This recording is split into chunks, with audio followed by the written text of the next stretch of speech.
Hi, I'm Greg Gutfeld, once again with a studio audience straight from the local penitentiary. Here's what's coming up. Victory for Donald Trump. The establishment couldn't get over the hump. The tomatoes in my garden, plump. Hillary wins. Bernie spins. I kick O'Reilly in the shins, because he deserves it. And the grapple over Apple. National security in one corner, right to privacy in another, and I'm in the middle eating a delicious taco. Let's get started, America. I got a hot yoga class with my good friend, Eric Estrada.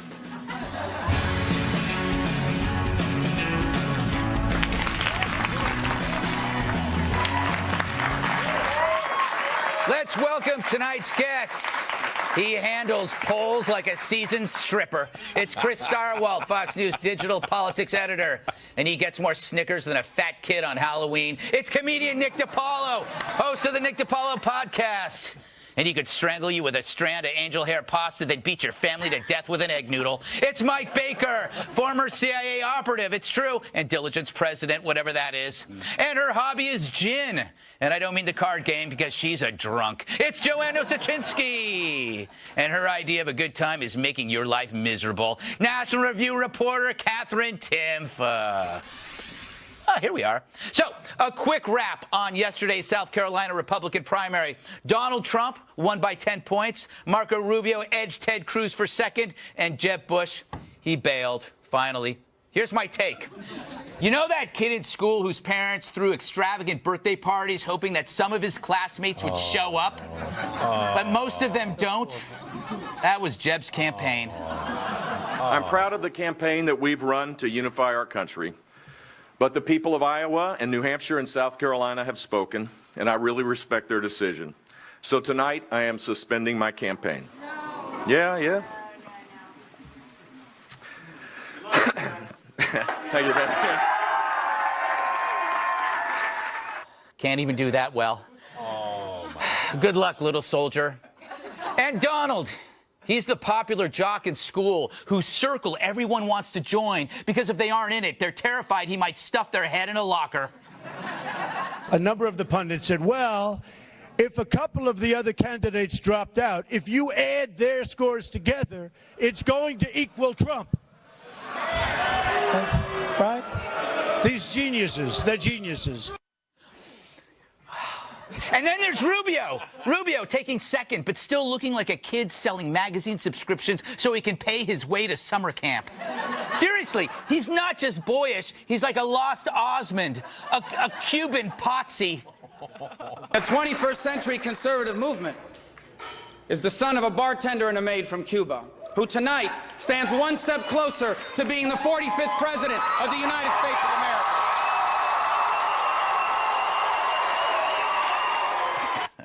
And what of Cruz? Trump wholly rolled him. He didn't even get the evangelicals, and those are his people. That's like me being shunned by the Oompa Loompas. It's like Michael Moore shunning a pie. There is only one candidate who has led the fight against amnesty, who has led the fight against Obamacare, who has led the fight to defend life and marriage and religious liberty. So there you have it. The crowd is winnowing, and Trump is winning. As for me, I still have my money on the one guy who matters, hoping he still might have a chance. Of course, I mean Vermin Supreme. I have 4 planks in my platform. 1, mandatory toothbrushing. 2, zombie preparedness. 3, time travel research. And 4, free ponies for all Americans. You can't beat that. All right. Stirewalt, you're the expert in all of this stuff. Not for this show, but yes. yes. Your career's over. But I want to ask you a question. What are your thoughts on this? It's Trump. People are now saying they use this phrase, running the table. Right. I don't even know what that means. It has to do with, it's like a ding-dong ditch. It's a whole thing that you do. The secret for Trump is you have to say his name correctly. You have to have a deeper, say Trump. You have to have it rise up out of you so that it calls to other Trump supporters. Exactly.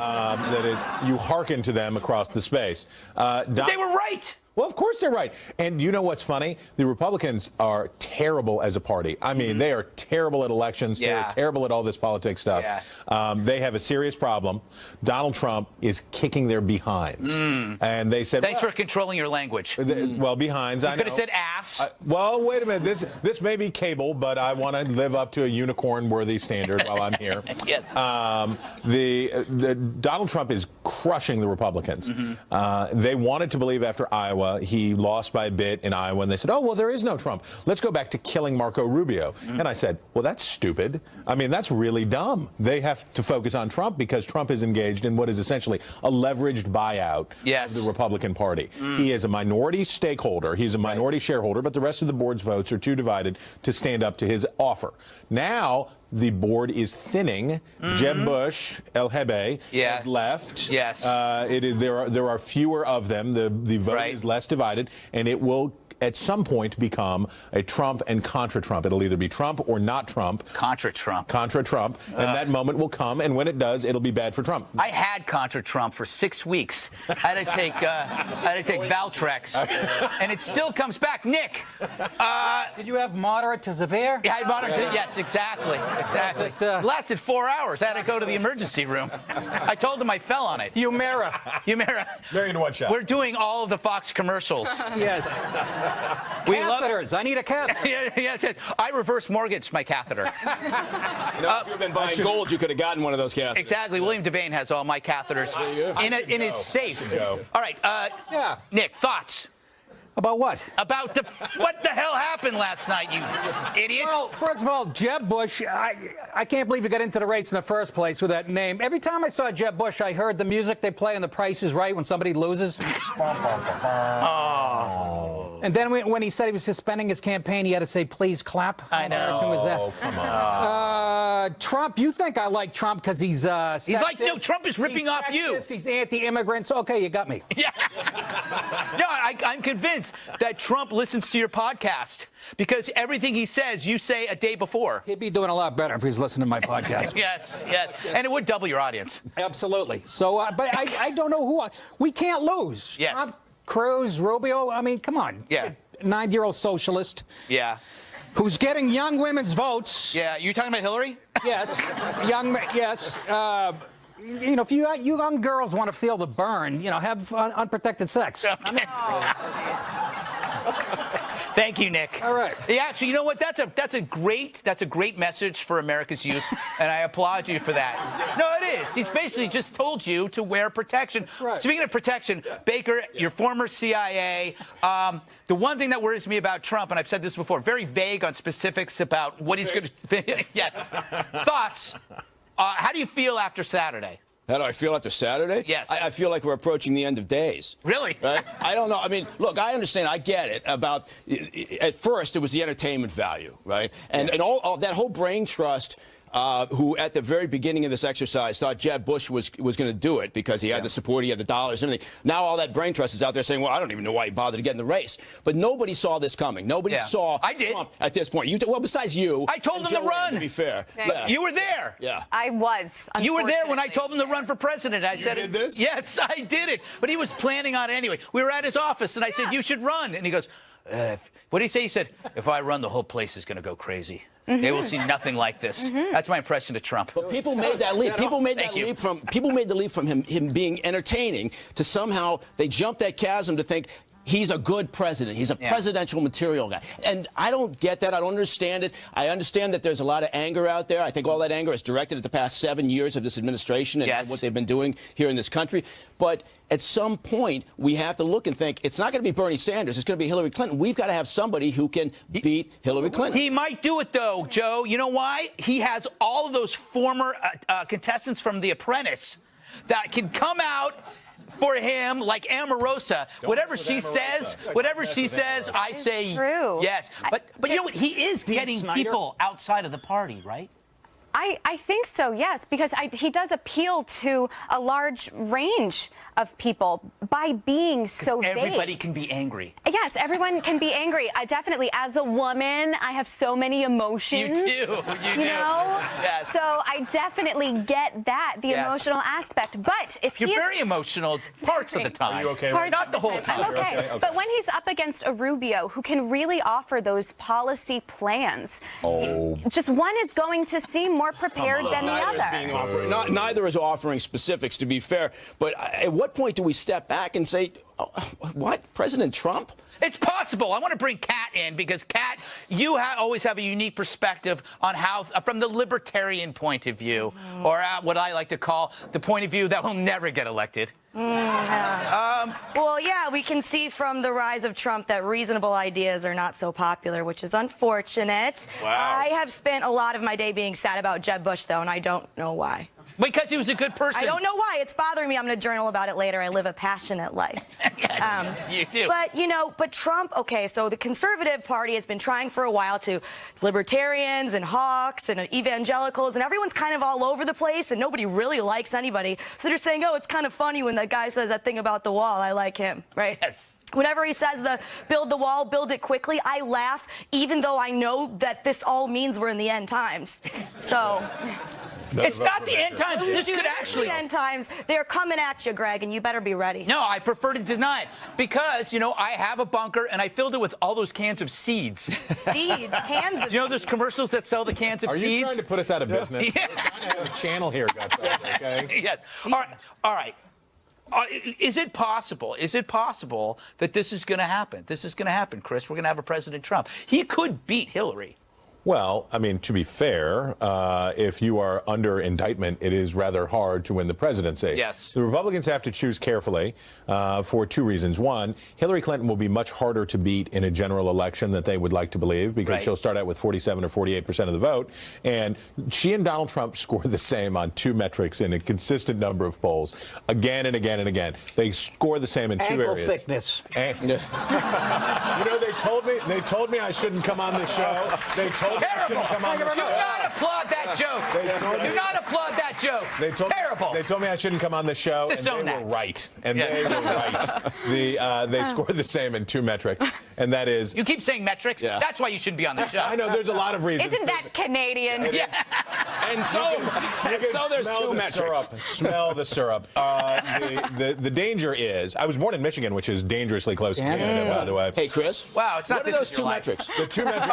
Mike, I'm glad you asked because the two Look, metrics here's the problem. Here's the problem. Demographics. Trump needs to win 30% of the non-white vote, and that's the concern because, right? What? Why is that a concern? Because that's just Why is the that numbers. a concern? Black guys love Trump. Yeah, that's true. They do. Yeah. Seriously. Wait, what? But what about Hispanics? You heard Hispanics. He's got a huge number of Hispanics working for him. Huge, yeah. Wow. Working for him doesn't mean voting for him. Don't be so afraid of Trump, you bunch of chickens. And there you have it. Thank you. Vote for Trump. No, I'm not saying that. I'm a Cruz guy. Okay. You like Cruz? I do. Really? Yes. Why? I'm very religious. On that note, all right, up next, despite dressing like a benevolent space alien, Hillary Clinton wins Nevada, which is an actual state. But the young voters flocked to Bernie like he was dealing powdered ecstasy. Oh, my. Why that scares me to my core. Next.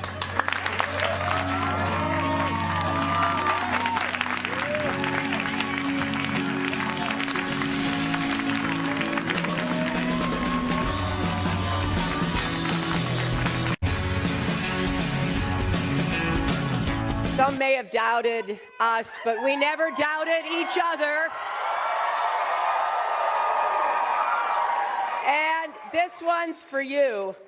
Oh, good. It's like a bottle of ketchup exploded. Seriously, what is her obsession with dressing like condiments?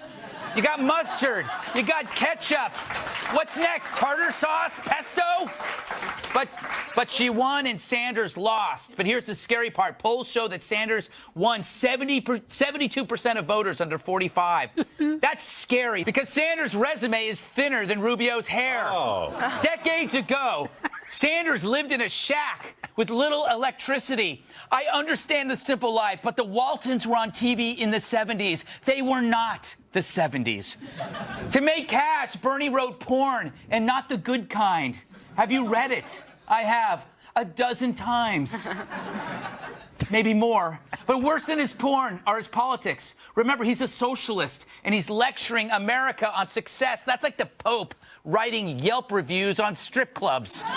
If we listened to Sanders back in the 70s, there'd be far more poor now than ever. Today's dramatic reductions in disease and death are due to our beliefs, not his. For fun, imagine Cuba after 4 decades of free markets and compare it to the mess it is now and then repeat it with Venezuela. But the left can't do that math. Watching Sanders discuss numbers is like watching a cat do algebra. Worse, his foreign policy, he still thinks ISIS is a kid's show. 3,000 years later, a young science teacher dug up this lost treasure and found she was heir to the secrets of ISIS. It's a good show. Nice. So I am glad he lost, but let's not forget, Hillary is now stealing Bernie's shtick. She's a squeeze bottle of Heinz, squirting socialist nonsense all over the place. What a way to ruin a great meal. A great meal that is America. Oh. Thank you. Yes, all right. All right. I want to, before I forget, Hillary came up with this great idea to deal with all of the Republican lies. One of my favorite political ads of all time was a radio ad, rural Arkansas, where the announcer said, wouldn't it be great if somebody running for office said something, we could have an immediate reaction as to whether it was true or not? Well, we've trained this dog, and the dog, if it's not true, he's going to bark. I'm trying to figure out how we can do that with the Republicans. You know, we need to get that dog and follow them around, and every time they say these things, like, oh, you know, the Great Recession was caused by too much regulation, you know? I found that incredibly arousing. So much so that I came up with a little idea. So whenever anybody here on the panel lies, all I do is this. You know? Let's try that again one more time. You know? Call it my bark button. I'm going to use it wherever I go. All right, let me go. I want to bring Kat into this early. Are you happy that she beat Bernie? No, I hate her. I think she's a walking nightmare, and she should still feel embarrassed because she was worried about Bernie in the first place. But unfortunately, embarrassment is a human emotion, and I don't think she has those. Wow. I think she's like a robot, like you know, like. But then she malfunctions and starts barking sometimes. 'Cause she's getting kind of old. Yes, it is. She's old. But you know what? That's not a problem. If you're lucky. It's still true, and she's probably uncomfortable with it, so that's why I said it. But the thing, but Kat, you're going to be old too. We're ruining our country already. Wow. Wow. Yes. All right. Superdelegates. Okay.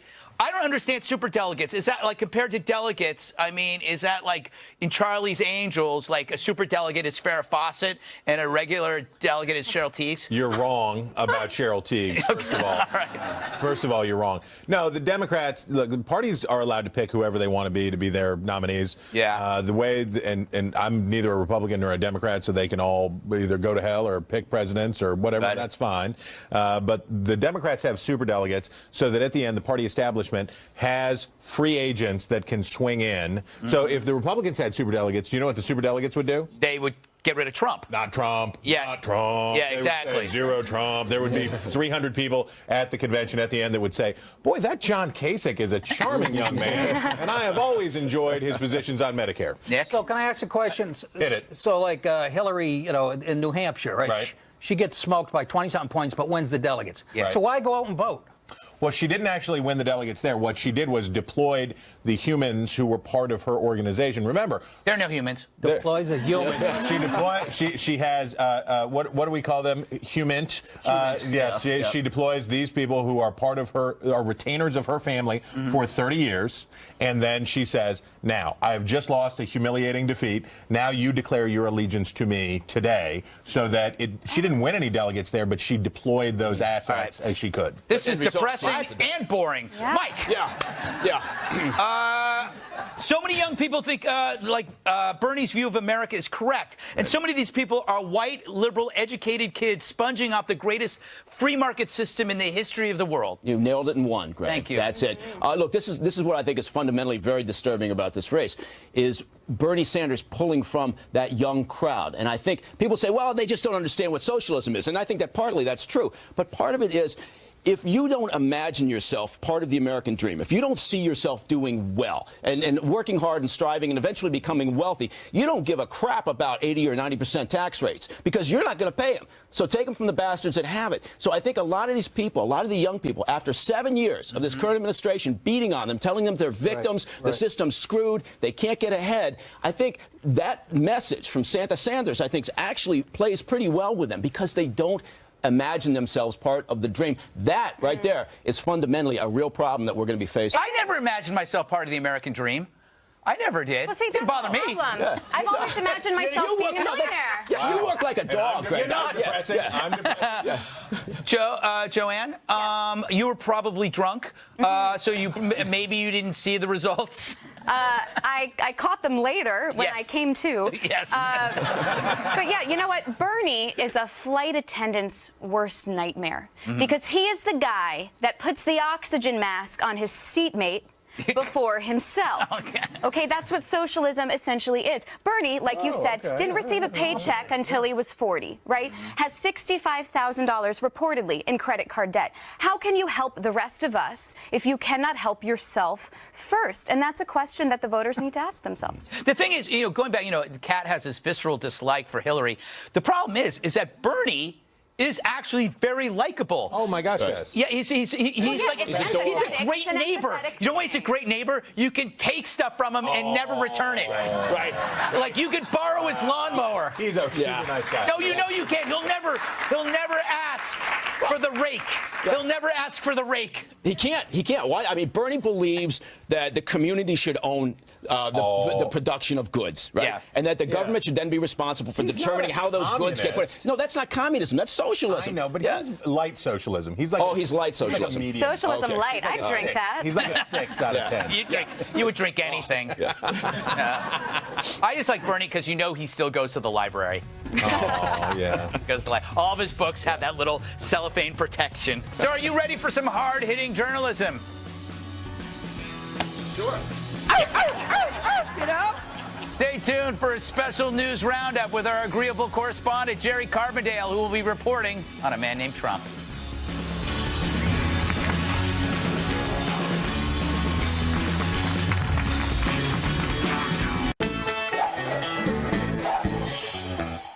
Oh, man. Time for a hard news roundup. Stories you need to know, because I said so. This week, a special Donald Trump edition. On Wednesday, Pope Francis, or as I like to call him, Pope Francis, called out Trump's plan to build a wall between the U.S. and Mexico. A person who thinks only about building walls, wherever they may be, and not building bridges, is not Christian. This is not in the gospel. Also, I really enjoy the Greg Gutfeld Show. Wow, who knew? Thank you, Your Holiness. Anyway, Trump fired back. If and when the Vatican is attacked by ISIS, which, as everyone knows, is ISIS's ultimate trophy, I can promise you that the Pope would have only wished and prayed that Donald Trump would have been president. Because it's true. It's true. Because this would not have happened. He is amazing. All right, joining me to discuss this and other important stories is our Agreeable correspondent, Jerry Carbondale. Jerry, how you doing? Great, Greg. Great to see you. I heard you might be a little sick. Under the weather, yeah. Yeah, you're not feeling well? No, no. All right. Anyway, you are Catholic, so you probably agree with the Pope. Well, not just because I'm Catholic, Greg, but because I believe in bridges. I love bridges. They're very important. If you're going to build walls, you got to build bridges as well, Greg. Wow, but should the Pope be delving into American politics? I don't think he should, Greg. There are walls around the Vatican, just as Donald Trump said, and there's a big door in the Vatican wall, just like the one that Donald Trump wants to build. I think it was a mistake. But why can't the Pope speak his mind? He's a spiritual leader. Absolutely, and we should listen to him, Greg. Okay. I just don't like it when you mix religion with politics. No, they don't mix, Greg. Yeah, they don't. Last Monday, Trump made news going after George W. Bush in the Iraq War and 9/11. Jerry, is this a good thing, going after Bush? Absolutely, and Jeb Bush dropped out of the race, so it proves that Trump was right. Well, isn't it unpatriotic to bash a former president? It's very unpatriotic. It's very disappointing to see that he did that. George W. Bush is not running in the race, so he shouldn't attack him. But we love Trump because he says what he thinks. Yeah, what he said may have been wrong, but he was right to say it. Okay. But isn't saying the president lied slander? It is slanderous, and I think someone should stand up to Donald Trump. Yes. All right, next topic. Tuesday, Trump threatened to sue Ted Cruz after Cruz ran an ad featuring a 1999 clip in which he calls himself, quote, very pro-choice. Jerry, if Cruz puts something out there that's not true, doesn't a defamation lawsuit make sense? Makes absolute sense. You should take someone to court, Greg. I say, just like Doug Llewellyn, don't take the law into your own hands, right? Yeah, but Cruz says it's a frivolous suit. Do you agree? It's probably frivolous, and I think Cruz is going to do well with this suit. Oh, wow. All right. But wouldn't you, if you were Trump, sue to protect your own name? Absolutely. He has a name to protect. The Trump name is very valuable, and so he should sue. Yeah, but it's not like he can sue ISIS when he's president. No, that's certainly not true. Lawsuits aren't going to get you out of that, Greg. Yeah, that's true. I'm so confused. Last story. Thursday, Trump repeated his often used criticism about our trade dealings with China. Play it. China is taking so much of our money. It's one of the great thefts in the history of the world. $505 billion this year. We're going to have a trade deficit, okay? Jerry, bashing China, good idea? Absolutely. Somebody has to stand up to China, Greg. They are eating our lunch. But Jerry, you have to admit, we get so many cool, cheap products from China. A trade war would hurt the poor. Absolutely. Did you ever go into a Walmart? Fantastic products at low prices. We can't do well without China. Wait, okay, so are you saying bashing China would then be a good thing? Yes, bashing China is a good thing. We need China, but we also have to bash them. Really? All right. Well, Jerry, as always, you were very, very agreeable. Thanks for coming. Thank you, Greg. All right. When we come back, Apple is refusing to let law enforcement have a look at the San Bernardino shooter's encrypted phone. Are they just being terrorist-protecting jerks or honestly trying to protect our privacy? I will pretend to answer that question while thinking about my drinking plans for later. If you'll be in the New York area and would like to be part of our studio audience, email Greg Tix at foxnews.com.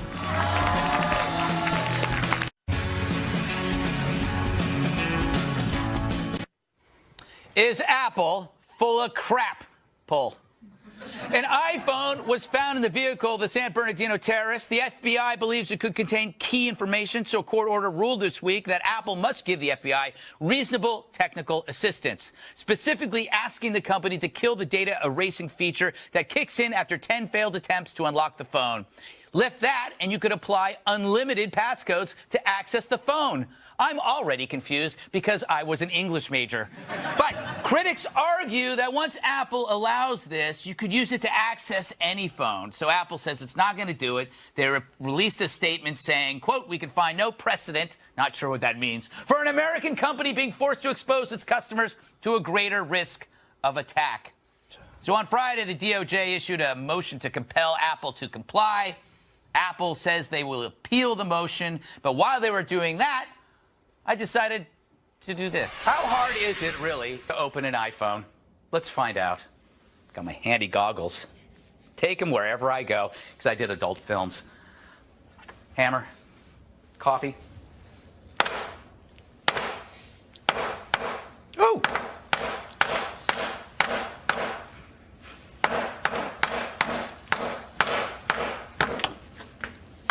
Hold on a second.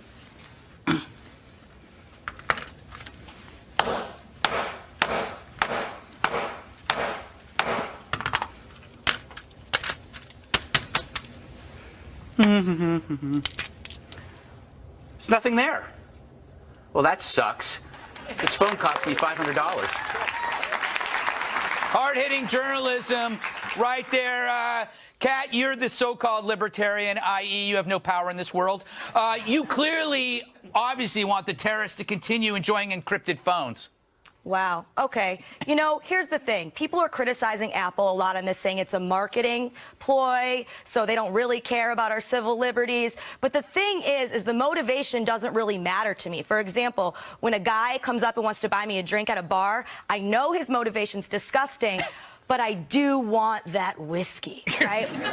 So I will just, you know, say, okay, that's good. And if there's one thing that I care about more than my whiskey, Greg, it's my civil liberties, okay? Because this is America, and this is what makes America America. And if you're not worried about the fact that they would be able to do this to every phone, which they will, it's so naive to think it's just one phone. Once the technology's out there, it's out there, and there's this precedent. You are just not having enough fun with your phone. Oh, wow. Mike, basically what she's saying is that you don't have good stuff on your phone, so it doesn't matter.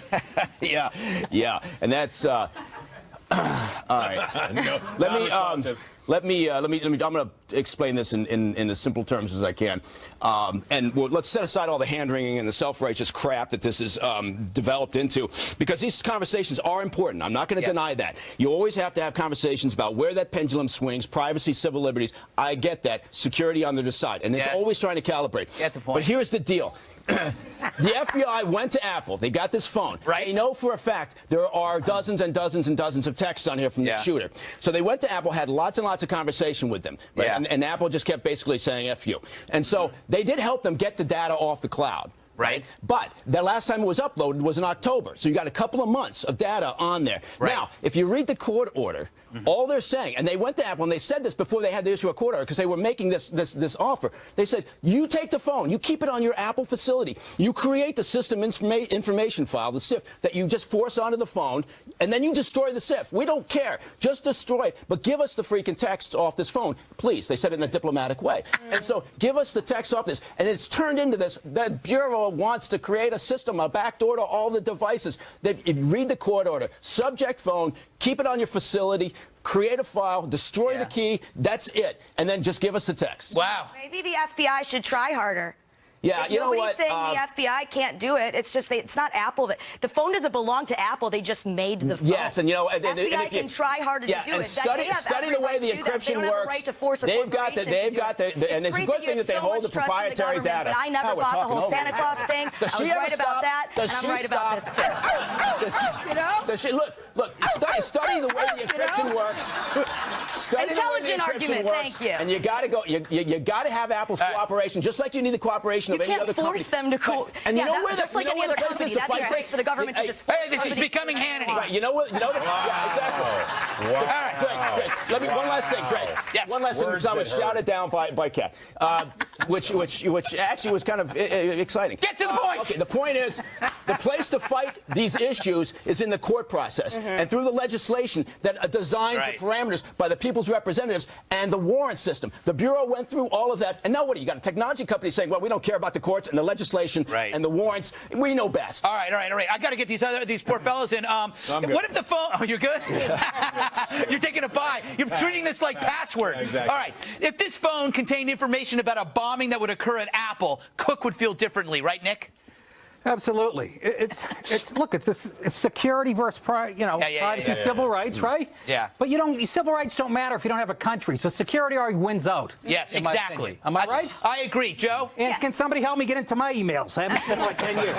Listen, Apple has created their narrative. I do think it's a marketing ploy. We always like to let the market decide, and it is. Apple's stock is still not doing well. Everyone's saying that they love Apple for doing this, Trump and yet answer. it's not because Trump has boycotted Apple. Trump is telling everyone to boycott, and America listens to Trump. It's a Trump caught. It's a Trump caught. By the way, the most dangerous fallacy in the history of the world is freedom versus security. They aren't opposed. They complement each other. You can't have freedom without security. This is a lie. It's created by that Benjamin Benjamin Franklin quote that is actually being misapplied. No, there's a trade-off. There is a trade-off between security and privacy. Well, wait.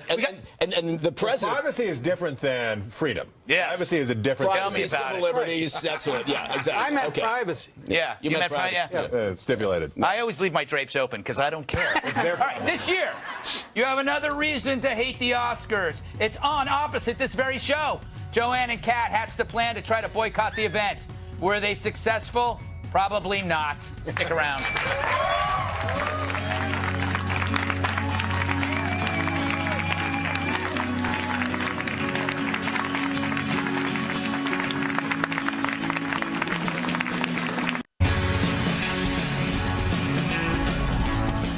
So the 88th Annual Academy Awards are on next Sunday, which is normally a great time to see what type of lampshade Johnny Depp will look like this year.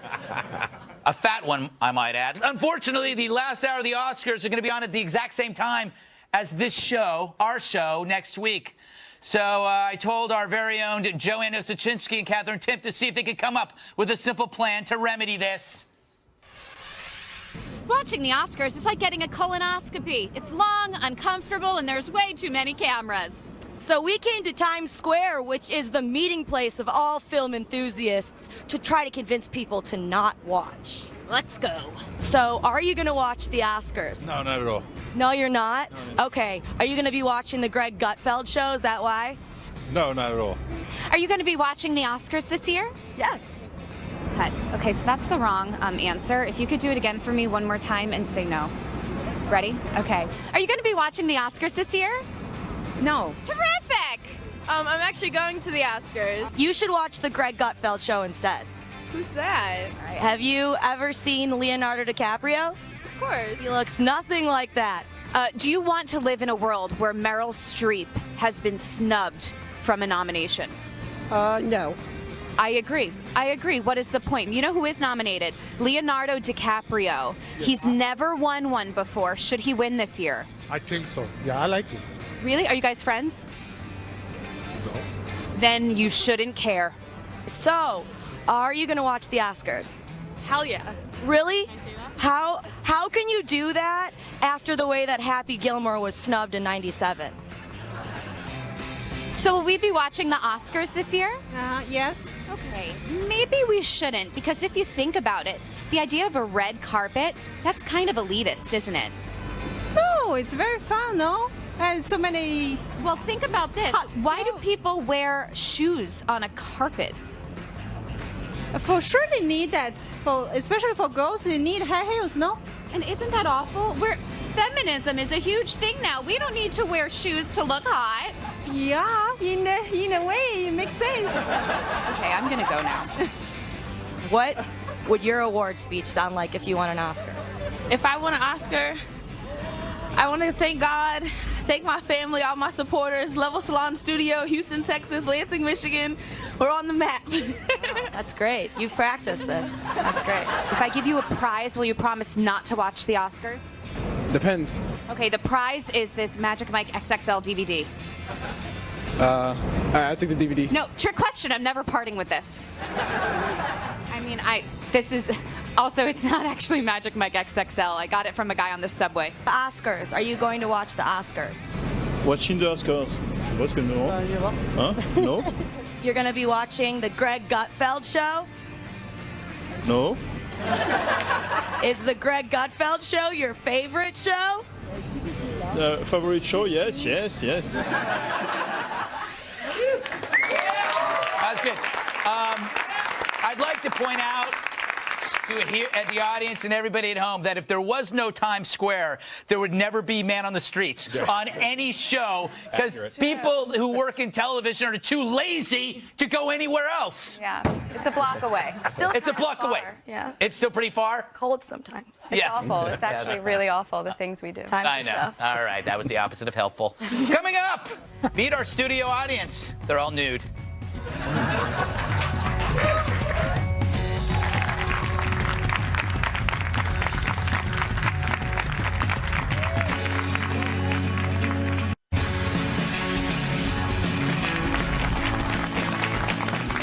Welcome back to American Bandstand. I'm Dick Clark. So last week we introduced a live audience, and a lot of people didn't believe it. They thought it was a laugh track because there was so much laughter, it couldn't possibly be real. So I wanted to show you that these are actually real people made of real flesh. You're real. I'm for real. Yeah, it's great to see you again. Good to see you, too. Yeah, next time maybe call. I mean, I did leave you my sweatshirt. Anyway, some shows give away gifts to the audience, and we're no different. I know Oprah gives away cars when she used to have a show. I have some Dipsy Doodles. There you go. They did not come from the second floor vending machine. That's great. Glad you have these on stock. I just for you. Don't eat them all in one place. How'd you enjoy the show? Excellent. Fantastic. You like the show? It was very good. Thank you. You're not just saying that because you're looking at the back of my head. People say the strangest things when they're looking at the back of my head. I'll just let that sit. Sourdough nibblers. There you go. And we got some Cheez-Its over there. Are you what? There you go. Wow.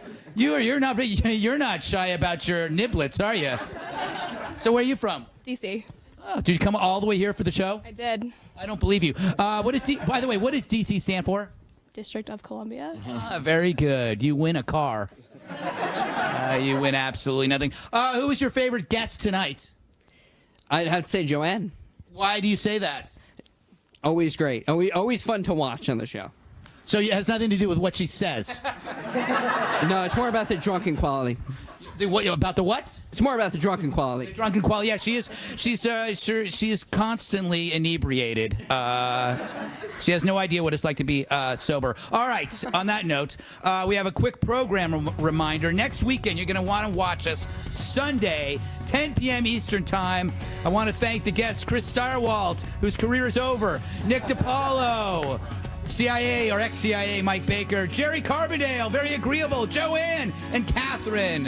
I'm Greg Gutfeld. I love you, America.